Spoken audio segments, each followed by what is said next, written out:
welcome to Board Game Basics, episode number 16. I'm Patrick. And I'm Robert. Each episode we'll try and talk about a board game and a card game. Hosting for this episode is provided by Gameology, Australia's largest gaming warehouse. And thank you very much to the guys at Gameology. This week they had a big sale, which was their biggest sale. And if you spent like $200, I think, you got 10% off. So, of course, I had to buy a heap of games. So what'd you buy? We'll be adding to the collection. I bought some Arkham Horror expansions and some bits and pieces. Soon goes after you buy all that. So this week we're talking about... Oh. I can't read that yes, name. We're talking about the games that we got in Japan. Yes, now, earlier this year, we travelled to Japan as a family, but because Mum, who's a Japanese language teacher, had to take a student group to Japan, so it was planned that we could go. And how was that? Good. It was cool, wasn't it? So we got to travel with the half a dozen students. We got 4 games. We've talked about Dungeon Rush already. Yep. We've got Blank Coffee Lab and Dungeons of Madness. Mandom, which is Welcome to the Jungle. Dungeon. And we got another one called Crow's Overkill. And we got all these in a game store that's a big game store over there called Yellow Submarine. If you remember walking into them. How did you feel when although Mum can talk Japanese, we went in on our own one time. How did you feel? Did you feel comfortable going in there? Well, sorta. Yeah, it's... Because we sort of knew that we were looking for a game. Yeah, but we couldn't read anything that was there.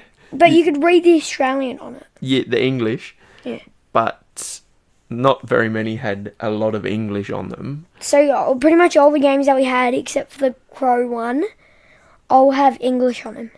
I know, and I remember we went in saying, how about Welcome to the Dungeon? And they're like, nah. And Mum spoke to them. And then it was like, yeah, this game, and it's called Dungeon of Mandom. And I'm like, nah, I don't think that's it, Nick. Anyway, we said, let's buy it. Because this box is tiny. It's like that is like a size of a pack of cards. Nice hard case. Whereas the one we expect to get is the size of a much bigger box. Says the game takes 30 minutes, but it only took us 2. Yeah, we did. Yeah, but we didn't collect all the things. Anyway, we'll talk about that one in a minute. So the first game we'll talk about then, the English version, which they have on BGG, is called Crow's Overkill, and that's what this one is. I did see this for sale. I think it was like in the BGG marketplace or somewhere. There was a heap of them for sale. So it's rated at 6.5. It's for 2 to 4 players, 15 minutes, age 10 plus. Yeah, it's only weighted at 1.2. Best with 4, the community says. 3 and 4. I think it's better with... I've played it 2, 3, 4, so I think it's better with 4. It's basically a game where you're in old world Japan, like in the 1800s, and you're visiting a night area, and it's about the saying goes, when the crow cries, I must leave this place. Even if I have to remove all the crows over the world, I want to stay a little while longer. And it's a song that goes. So the idea being, you're at this place, and it's night, and birds come into your little tableau, and then you need to remove them. And when the time moves forward, if you can't, you're out of the game. So it's a player elimination. It comes with it's a big, a large box for 50 or 70 cards, whatever it is. But it does have this very nice timber Japanese screen that slides behind it to reveal the time. So the game begins. You have 2 lots of cards. You have your shamisen ones. And your bird. And your bird's cards. The shamisen is like effects and attacks, and the bird cards are your shoe cards, as you prefer to call them. And the other one is your birds.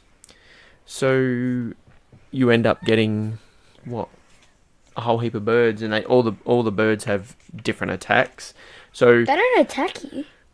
No, but as the game goes on, so the first round, or until you get a first gong card that comes out in the bird pile, that moves the clock forward. So at the start, if you have 7 or less, you're okay at the end of your turn. But if you have 8 or more, you're out. Yeah. And then in the second round, say you got a gong, 5 or more, you're out. Okay, so the game begins. You separate the 2 decks of cards. Each player gets 3 birds, 2 shamisen cards, and the birds are turned face up on the deck, and you're able to see everyone's cards. Your bird cards might have bats. What else they have? They had crows, roosters. What else was there? Trying to think. Oh, and there was a warbler. And they all, if there's bats on your tableau, you have to get rid of them to get rid of the crows. Now they have a different value as well. Some are 3, some are 2, some are 3, some are 1. So on the card. First round, you're the first player. What happens? So I pick up 3 bird cards once 3 you've already more. been dealt out them. Yep, so that's and 6. 2 of the shamisen ones. Yep. And then I gotta try and chill away all my birds. Yeah, so... And one point I actually ended up with no shamisen. Yeah. And no bird cards. Yeah, you were empty. But that's good, because that means that at the end of your turn... Because I swapped piles with you or something, and then I cleared out that whole pile. And cleared out another pile that I had. Yeah, because there's a couple of action cards there that let you swap out. And then at the end of your turn, you had less than 8 birds. So I had none. Move on.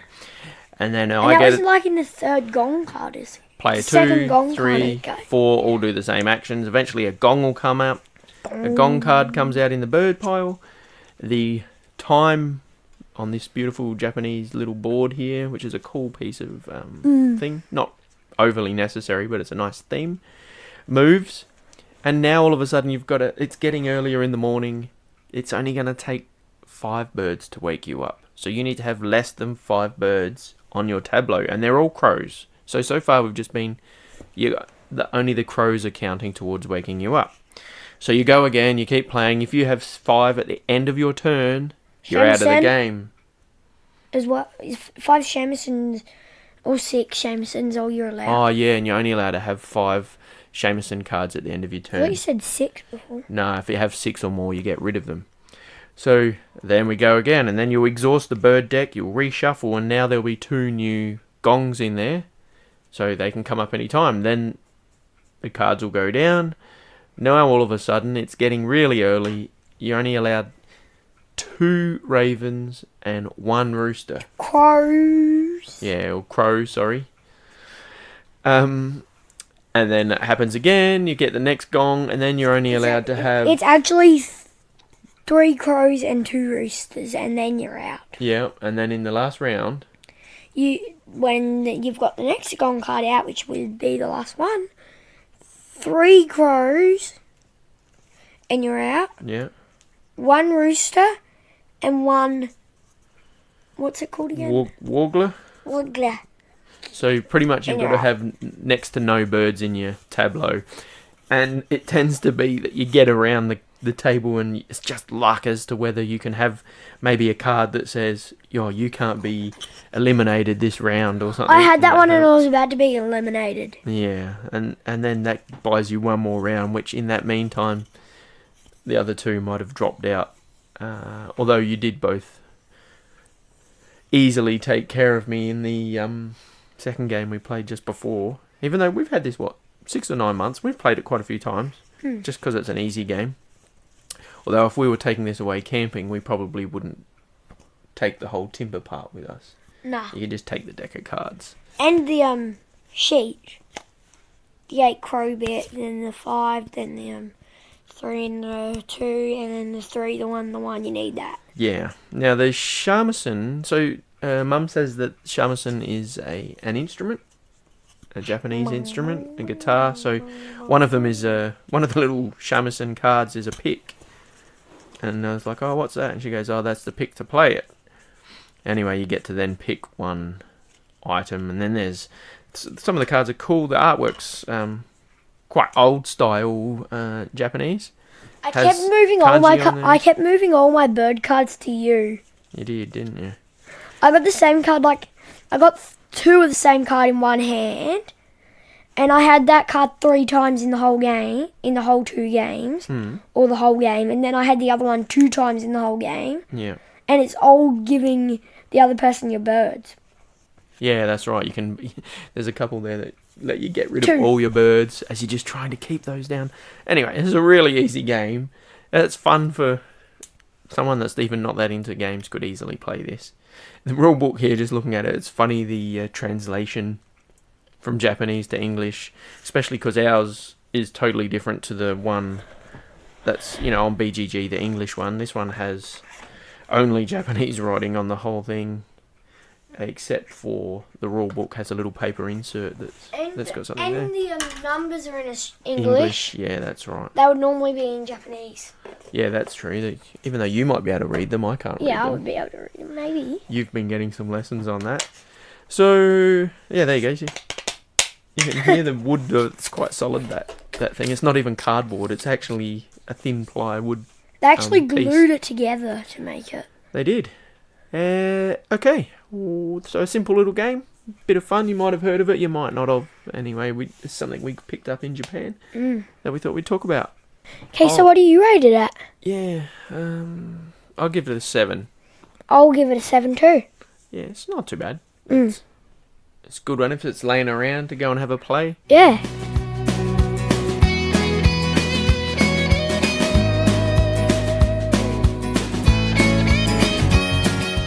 Okay, so now we're going to talk about Dungeon of Mandom, number 5. 8. Oh yeah, it's a 8. V111. Yeah. I forgot what it was, 5 or 8. So yeah, made in 2017. Actually. So it's on BGG. It's rated at 7.0. Dungeons and oh yeah, I was about to read out the name. Yeah, you read that. Yeah, 2 to 4 players. Time they don't know. Yeah, it's pretty quick. We played 15 minutes. We played 5 in like each one went for 2 minutes. Yeah, it went pretty quick. But I have played with some adults, and we had a group of 4, and it probably took about half an hour by the time we'd all won one. So it's age 13 plus. Weight 1.5. And the community here has got this as saying though 6 plus. So they're saying it's a also game, in community it says 3. Best with 3. Yeah, that's right. So it's pretty. So there you go. I've never played it with. This 3. is this. I think it's got the extra from Welcome to the Dungeon. Anyway, Dungeons of Mandom 8 is a press your luck dungeon device in Delve in which 2 to 4 players take turns, essentially daring each other to go into a dungeon with less equipment than they start off with. While filling the dungeon with monsters, players can win the game by winning 2 rounds or get eliminated from the game by losing 2 rounds. Yeah, so win or lose. Me now. The game is played in rounds. Each round, the player sets up the base character. So on the box, there's 8 heroes. How long it says 30 minutes. Yeah, so there you go. And this one says 10 plus for 2 to 4 players. So there's a heap of heroes. One's a princess, one's the knight, there's a mage. I can't remember the other ones. You'd have to have a look in there. That's what I'm doing right now. So you choose one of the 8 heroes in the box and all the equipment that the character has. This one character represents every player being a fully equipped dungeon delver.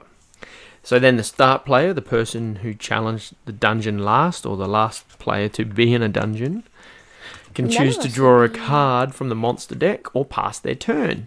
If they choose to draw, they can do one of two things.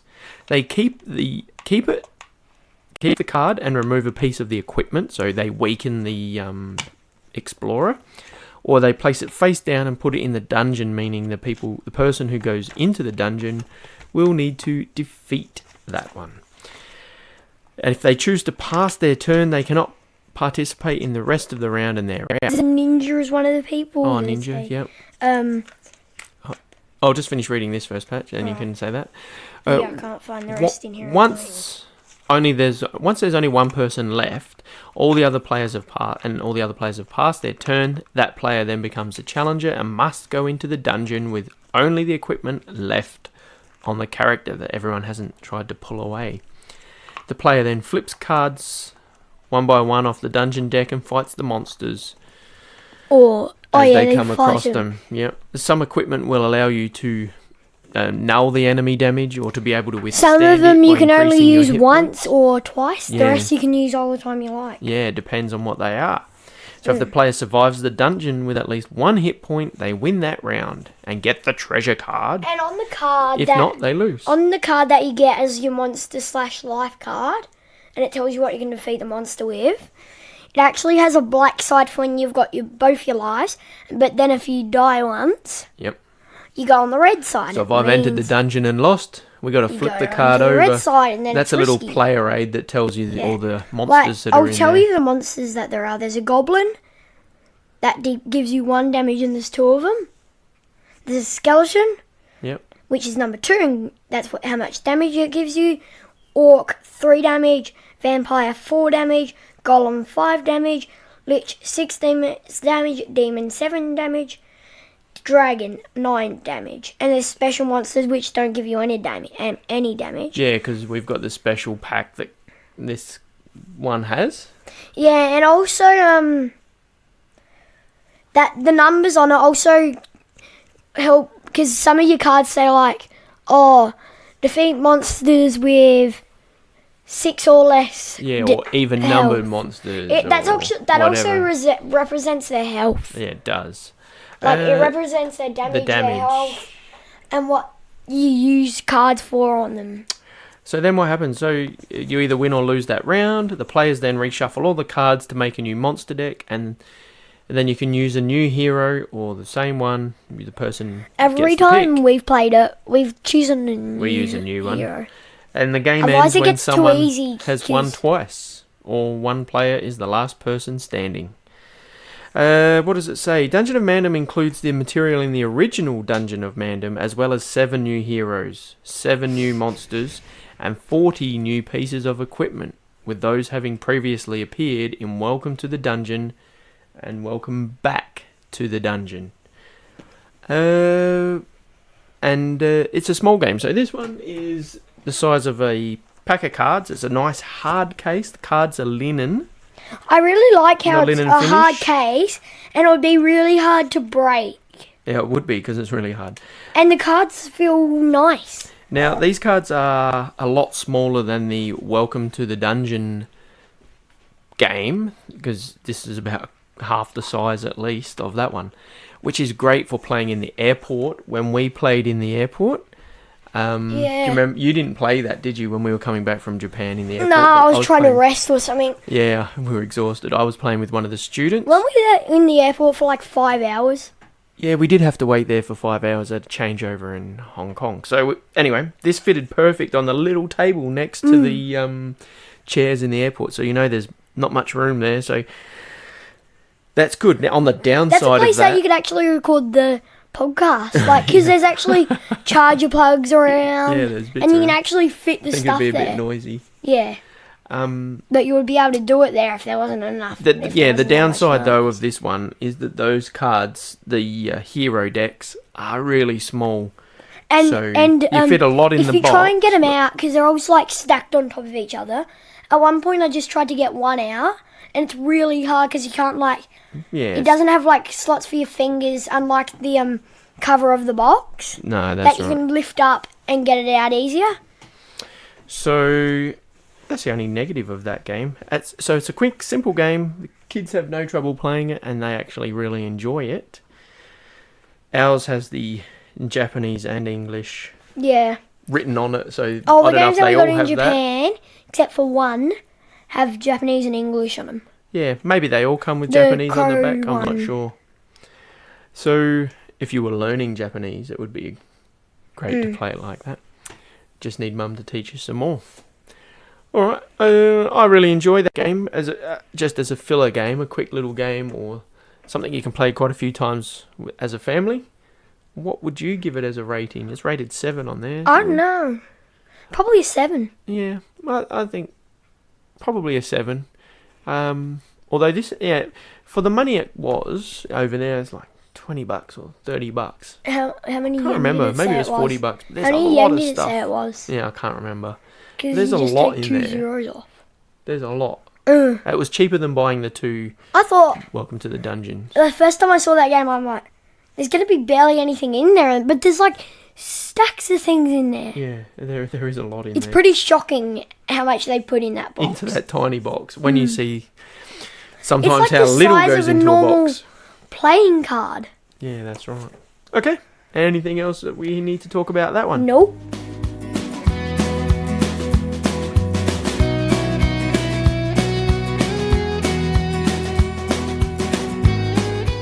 Okay, so now we're going to talk about Blend Coffee Lab. Another game we... Yes, bought in Japan, because this episode's a special episode about the games we bought in Japan. But that one was one I'd actually heard talked about on Dice Tower, a couple of people. It actually was. I remember I emailed one of the ladies from the Dice Tower podcast, and she recommended this as a game that's a fun game to play. So anyway, I bought it. So that was cool. They really helped me out by giving us some questions. Blend Coffee Lab is rated at 6.7. It's for 2 to 4 players. Best none. That just means no one's actually gotten around to filling that bit out yet. Playing time is 13 to 15 15 to 30 minutes. Age 12 plus. Community is 2.5. So mid-range. Now, no votes. yeah, so this only has 55 ratings. So there's not a lot of people. And the weight is 2.50. Yeah, so we've rated this ourselves at 7.5, which is higher than what they've given it. Yeah. And the little spiel in the front of this book. So first of all, it's a trick-taking game. So cards, trick-taking game, comes in a little box the size of maybe 2 packs of cards. Okay, it says, Blend Coffee Lab is a card game about pairing roasted coffee beans to make delicious coffee. Each player is a worker in the coffee lab, tirelessly working day and night researching coffee blending. To make a great blend, one is required to carefully balance the 4 components of a bean's flavour: acidity, aroma, body, and sweetness. That's why, even more important than its brand or its origin, the roast level of each bean must be in harmony. Keeping current trends in mind, pursue a unique, unified blend that could never be created from beans from a single origin. So that's giving you a very loose description. In our one, it has both English and Japanese. I wonder if all of them come with that. Don't think so, though. No, I'm not sure. Maybe the ones that were bought in Australia might not, or made in Australia. Yeah, they wouldn't be made in Australia. They would have come from Japan. America through China or Japan mostly. Yeah, I guess. In game terms, players each have a hand of cards. So this is from The BGG. The leader of the trick plays a card. Trick plays a card. And each other player in turn must lay down a card of a colour not yet played. If possible, players are trying to collect cards in order to complete cups of coffee. Cards come in 3 rows: light, medium and dark, and 4 colours: red, green, yellow and blue. To create a cup, you need cards in all 4 colours in a single roast. When you do this, you score points equal to the sum of the card values that composes that cup. If you match the round's roast, you score 10 bonus points. Yeah, so, okay. You get dealt... We did the 2-player game. We've played the 2-player game quite a few times, so they have their own special Haven't rules. we done a 3-player Yeah, we have. game once? Wasn't it in Japan? Yeah, we did when we were sitting down at the little table. Miniature table. Yeah, that was awesome. That was in Kurashiki. Anyway, Kurashiki. so let's just say in the 2-player game, you deal out 6 cards. For the 2-player game setup, you actually use for the 4-player setup.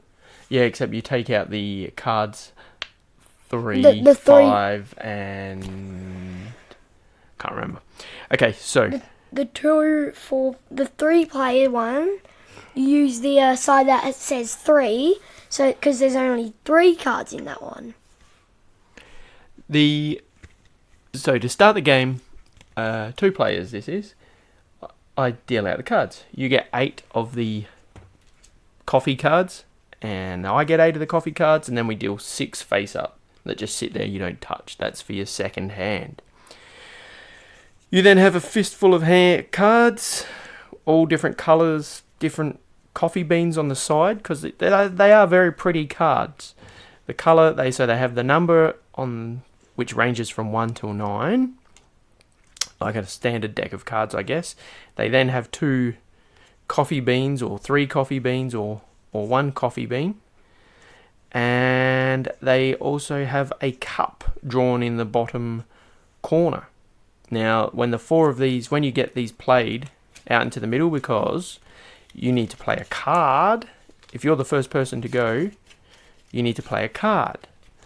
That card will have a cup in the corner. You need to make a full cup in the middle of the table, which will be one of each colour. If you can't, because you have none of that colour, you then can just put any card in, it won't matter. Once there are the 4 cups in the middle, the person who last played either the highest or the lowest card, depending on if you're going for a strong roast where the 10 is stronger, or where the 1 is stronger. So it just changes up the way that you're trying to chase your tricks. You then get to pick one of those 4 cards, bring it to your little tableau where you're trying to make your own personal cup of coffee, with either 3 beans, 2 beans, or 1 bean in each. Ideally, if you get 4 colours at the end of the round, you get 50 points. If they're all of the same if you are with the roast bonus, because each round there is a roast bonus, it's either 1, 2, or 3 that you're chasing, you get points for that. If you have then cards of the same number, 2 5s, 2 7s, 2 9s, whatever, you get 5 points for 2, 10 for 3, 15 for 4. And so there's a couple of ways of getting bonus points there. I think you get 50 for your cup, 10 for your bonus. No, you get 40 for the cup. So if you have a whole cup... I was in 2-player though. Yeah. You get 40. But then if you have the bonus, you get 50. And then it goes down in points like 3 colours are 25. 2 colours is 10. 1 colour is 0. Yeah, you're reading the 3. No, that's actually the 4 and 2. Yeah, so we won't go into it too much. Oh, no, it's 60 points. We won't go into it too much, because it's got a version for 2 and 4 players, 1 for 3 players, and the cards, for how awesome they are, they have this weird thing where the 4 cups go together when you're playing 4-player, but when you're playing 3-player, it only has obviously 2. Because you only have 3 colours coming out, the red card always has the quarter of one corner with the bottom of a cup. That's 2 to 4 players. Yes, and then but on the red card, I'm saying the red card has that, but also then it has a half a cup on the other half of that card. So on the red cards, it's full of cups in different directions. The yellow, green, and blues look like they should, and it just detracts from the game a little bit. but I guess it makes it able to be played for 2 to 4 players without having to add in extra cards. So they would have been better off adding in extra cards rather than doing it that way. It's pretty complicated having it 2 players or 3. The whole game can be complicated, but once you've actually worked out how to play it, like I was just playing with Mika before, 7-year-old, she was playing fine. I had to just make it a bit easier for her and not worry about the extra bonuses that you collect along the way. They give you a little score pad, so I really like the score pad because it's actually coffee cups. Like one's like a V shape with a flat bottom on it. Oh yeah, 3 and different then cups. another one's like a square, and then the next one's like a normal one. And they have the coffee number above it, like 1, 2, yeah, 1 3. bean, 2 bean, or 3 beans, because in each round you can score. You write down your score that you collect for 1 bean, score like 60 2 points. beans, or 3 beans. And then in round 2, if you better that score, you get to write that score. Or you'll write your 3 scores in. So if in round 1 you get the maximum score for 2 beans, for the rest of the game, there's no point in you chasing 2 beans at all because you're not going to improve. Because after your 3rd round, you take the best score that you have in each row of cups. So you take your best score out of 3 rounds with the 1 bean. So on this score pad from this game, it was 25 in the 1st round and 15 in the 3rd round. Not very good, so they got 25. But their 2 beans, they got 10, 70 and 35, so they took the 70. There's a neat little score pad. We enjoy it. It's a 7. It's an easy to take away. Just a little bit complicated each time you bring it out to try and remember. Like it takes a while to set up because of the 2, 3 player. The 2, 3 and 4 different rules. Yeah, you just got to move it. Like the 3 is actually only different to the 2 and the 4. The 2 and the 4 are really the same. Yeah. It looks really good on the table though. If you were to go and look on BGG, you can see what it looks like real cups coffee look cups. Like. Yeah, they look great. They look so cool when they get and the laid box of it actually looks really good. Yeah, it's just a person drinking. Because it looks like the cups in it, doesn't it? Yeah. So, okay. Well, I think that's... And it's one of the workers. Oh, yeah, that's you being one of the workers. What do you mean? Yeah. All right. Is there anything else you wanted to say about that game? Would you play it? Yeah. Yeah, so you'd play it, but it takes a little bit of learning it. Yeah, I know you have played it many times. It's better doing it 2 or 4 because you don't have to do the more complicated setup. So if you like coffee and trick-taking games, this is actually a good one to get. The weird thing about it is the start player is for the start of the game. The player who most recently drank a high-quality coffee blend will be the Intel start player. Yeah, so... Well, it's not you and it's not me because I don't drink coffee. All right. Anything else? Yeah. That's where it gets complicated to change over who starts. Oh, we just go, oh, you can start. Yeah, make it easy. That's where it gets complicated. Okay.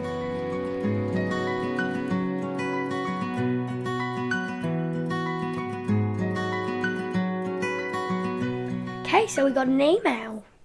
We have. Oh, just before you get onto that, gee, that's a hard game to explain. Especially, we've had a big weekend. You're pretty tired.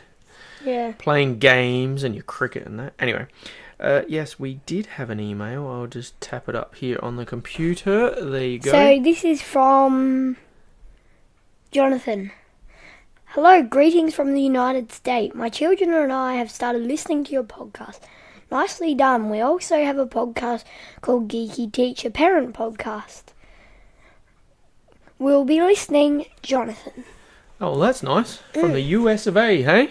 Yeah. That's nice to hear that somebody has listened to us over in the US. Now how many emails have we had? 9. Ooh, yes, that's not... Yeah, you said 9. 9 if you include the one we got from Mum. Which we have to. Yeah, well, that's good. So what that means is one more email and we will do a draw for... We've got that card game we were going to give away. What was it? Scrabble cards? Yeah. Or, if they're overseas, we could give them 10 geek gold. Because we don't need to pay too much more money since No. we're already doing the geek card thing. Yes, because we've got our BGG Christmas cards. Mm-hmm. Okay, so email us in. Our email is boardgamebasicspodcast@outlook.com. And go on Twitter, and our Twitter is boardgamebasic BGB at boardgamebasic1, capital B for board. Yep, and that's on Twitter. If you could share us on Facebook or whatever, mention us through whatever you normally use. We'll like it, and I think that's about all. What else did we have to say? Thanks to Gameology. Oh, Gameology, yes. Thank you, Gameology, for again hosting providing the for this hosting. episode. They've been providing our hosting for the last 2 episodes. So, The largest game warehouse in Australia. Mm-hmm. Thank you. Well, we got our games. Thank you very that I much. just bought another small fortune on. Yeah, the whole heap of Arkham Horrors. Yeah. Okay, well, I think that's probably time to get out. Okay. So that's bye from me. And bye from me.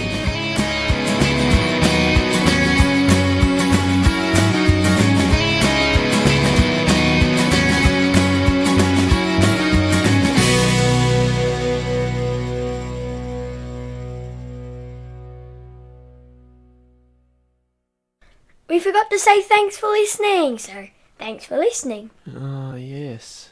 I'm pretty tired today. Yes. Well, that's because we had a big weekend. We were... I played Clank. I played that little card game for sale, which you played as well. Oh, yeah, that game's We got to really play fun. Charterstone. I played Oh, yeah, Betrayal at Baldur's Gate. It was a little bit of a dodgy one, that That one you would have easily won. 'Cause you weren't a And betrayer. what else was there? There was something else we did. Oh, Cosmic Encounters. Oh, we did a lot. When did you do that? Damn it. I know, we played so many. And I really like Cosmic I know. Encounters. I think that was after you went to bed, which was a late night. Naughty. Board game nights. Naughty. I feel really You are naughty. nasally because I think the whippersnipping at school I've been doing, and I'm blocked up. Same. Yeah, hello. Is that door blocked up like you? Yes, Hey, we're Dad. just... I've nearly finished the Christmas Oh, card. come in. Hey Dad, I've nearly finished the Christmas cards. Oh, yeah. So we've had Mika doing And the me. drawings. Yeah, And you me. did one. That one was going to Canada that you did, Patch. Mika's, where are your ones going to that you've been drawing? America? Oh, yeah, mostly to America, weren't Yeah. they? Wasn't one one was to to Holland? Holland? Yeah. Netherlands. They were Netherlands, not Holland. Yeah, no. they were mainly all in USA. USA. And what have you been And- drawing on your cards? A picture of us, and one of them I did a picture of us in a Christmas tree. That's what I did. And also I did presents under the Christmas tree. Ooh, this sounds good. Any It's presents nearly for me? Christmas. Yeah. Well, whoever that person is, they'll enjoy that card. It's been fun doing the cards, hasn't it? Yeah. Yeah, it So, actually how many has. more have you got to go then? 3. Ooh, well, you better get back to work. Hey, before you go, Yeah. do you want to tell us a joke? Okay. Come closer. Go. When do you know the moon has had enough to eat? I've got no idea. Its eyes are bulging. When it's full. You get it? Because full moon. Yeah. Yes, Bye, Mika. I get that. Okay, thanks. Bye. Okay, bye. Okay, what about What is harder to catch the faster you run? cold? No, your breath.